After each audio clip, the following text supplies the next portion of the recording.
Good day, everyone.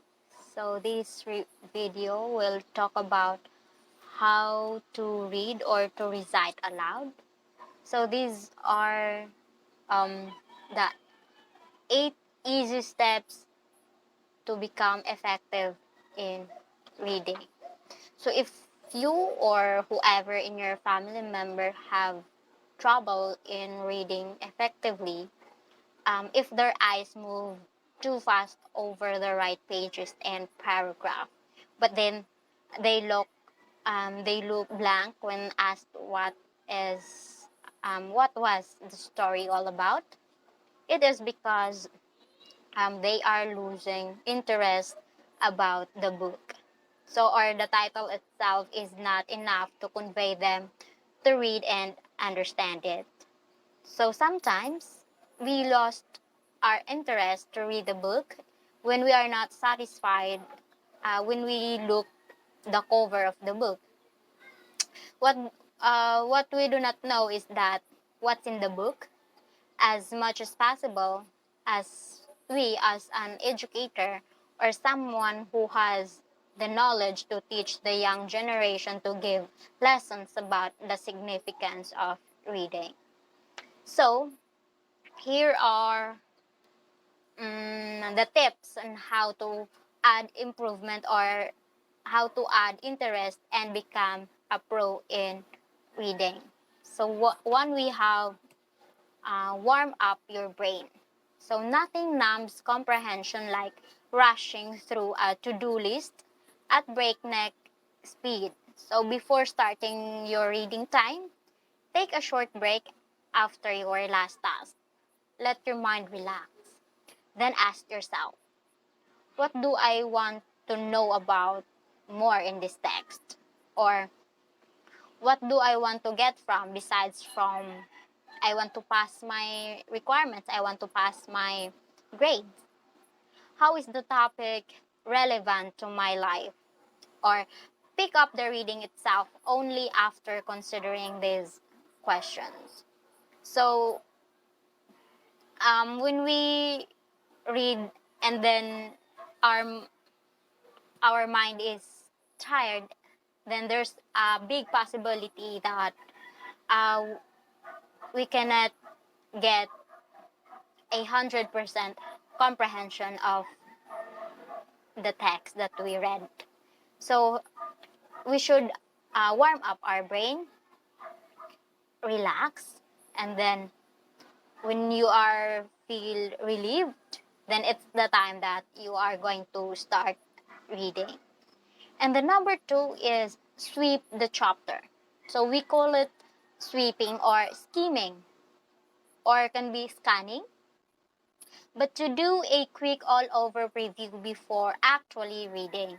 So note that what jumps out after your passing glance when we glance to the next chapter, especially anything that is visually emphasized. These are pointers to keep in mind as you read the passage thoroughly. So when you scan or when you take a look to the next chapter, then you are going to feel interested that this chapter will be about something like this and that. Okay, and then write as you read. That's the tip number 3. So whether directly in the book or on a separate tablet, underline or write down key points and what supports them. So this is not only ensures you won't lose them entirely. So the physical action of marking helps your brain store more information. So while reading, you can also write, especially when there's a paragraph or a sentence that gives you interest that this one is for this kind of life, and then it gives you hints what would be the next chapter all about. And the number 4 is look up words you don't understand. So here, while reading, and then in a sentence you encounter unfamiliar words, then it's the time that you will add these words to your tip number 3. Okay? Jot them down and then later find their meaning and their synonyms, and then you can use it in the sentence as well to master the new word, new vocabulary word. And then number 5, ask questions. So consider this: why do things unfold as they do? That weaknesses does the hero could have. And then you can find points of empathy with the bad guys. So even in what they call this novels, non-fiction, there are good guys and there are bad guys. So in the form of ideas that do or don't support the author's viewpoint. So whether you agree or disagree the viewpoints that the author makes, then you can have your own viewpoint. You can have your own viewpoint and allow your opinion to create curiosity. And then tip number 6 is look for answers. So when there's a lot of questions, you are in tip number 5. If you have a lots of questions, then of course you have to look for the answers. It is to give satisfaction to your curiosity. So going beyond points 4 and 5, or in tips number 4 and 5, note what you already knew and learn about the subject. What new facts or perspectives or viewpoint is acquired, and what else you want to look up or you want to need an answers. Then consider how all of this will help you understand others and make your own unique perspective or your own points of view about the text. And then number 7 is turn chapter titles and headings into questions. To maximize your learning experience, you have to go over reading once or more, and then paying special attention to titles and other headings, and covering any additional questions, because it will brings you to your mind, and it it helps you identify what is happening around the text. And number 8, understand what you are reading. So finally, you have to review your notes once more and try to schedule the next steps in solving any still unanswered questions in number 6, because 5 and 6 are very related. You can't have number 6 if you haven't constructed your questions in number 5. So define, maybe if the text is quite long, then maximize at least 100 unfamiliar words, and then find its meaning and try to use it in the sentence. Okay? Because it will help you improve yourself to be an active or an effective reader.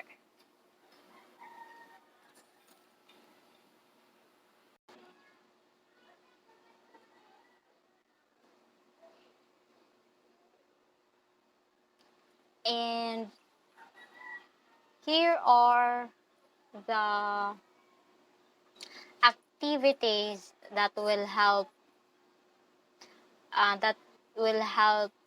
how to read aloud effectively. First, keep reading journals. So reading journals can be worked on either during read aloud time or afterwards. So providing an opportunity of your child or to your students on how to respond and engage with the text. So reading journals can be as structured or as unstructured as suits the nature of your homeschool or the grade levels of your children, but it depends on how you are going to teach your children or your students. Could be if you are a mother or if you are interested in teaching young learners on how to read aloud, you can use these 7 activities. So number one, as mentioned earlier, is the reading journal. So and then after reading the journals, you can ask questions to your child or to your students about the story. And then you can ask their own perspective about the predictions about what happened next in the text or in the story. And then let them memorize few lines from the dialogue given by the story or by the text. Okay? And the next is research the setting of the book. We as educators are known for the we are very hands-on or nature-oriented when we are going to teach our students or to our young learners, to our child or to our younger siblings. Yeah, that's why we have to research the setting of the book to have an idea the possible the possible venue of the book or the setting of the book. So we can use um, images, pictures, just to show your children or your learners on how the story takes place. So help your learners visualize about desert, beaches, or snowy regions, forest. Let them think or allow them to broaden their imaginations. And then you can help your students or learners rather to build a picture activities like tapping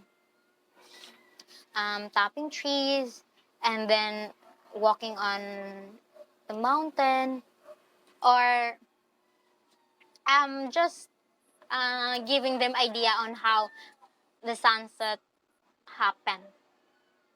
And then number three, create an art inspired by the story. So allow your child to create artwork inspired by the events of the book that they are reading. So you can give them projects such as collage, hand lettering, uh, paper or egg mosaic, or you can let them draw. Okay, and another is allow them to portray a character. Surely the children gonna love that, portraying a character. And then number four, reenact a scene from the read aloud. Turns that a read aloud time into an impromptu theater performance by grabbing a couple props or costumes and reenacting a particular lines of or particular scene of the story. So this is the continuation of activity number three rather, in portraying a character. And the number five, make food mentioned in the book. So this usually happened at home, especially to the mothers. So they serve meals that are mentioned in the story, and it's very effective that the children would able to taste what they have read in the food mentioned in the story. So they're able to experience what uh, what the characters taste in the story, what type of food, what kind of food they are in the story. And then surely the kids enjoy the meal, and then it gives them power in memory making.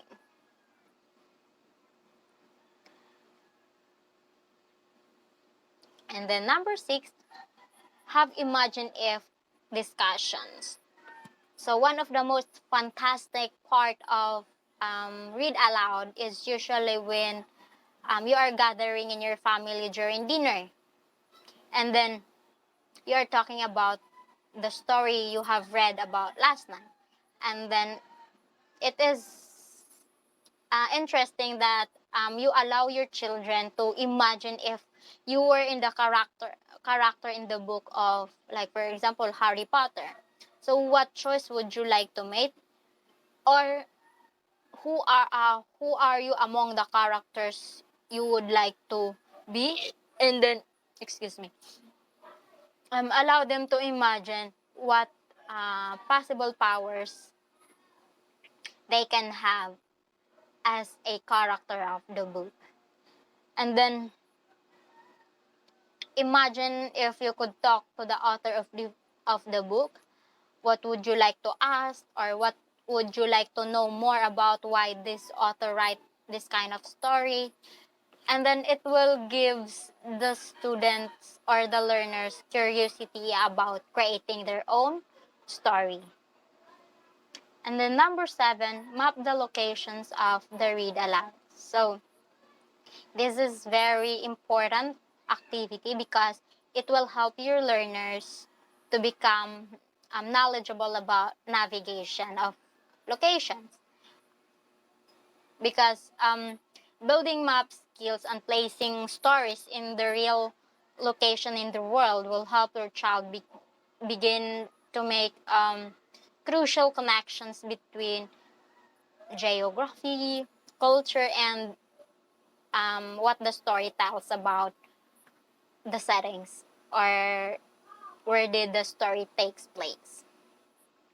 So these are the extension activities that will help your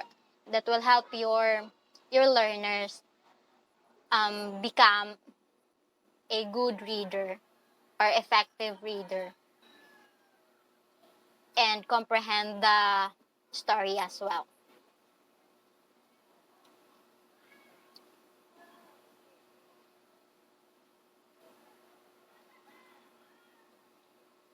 So I love here the quote by Dr. Seuss.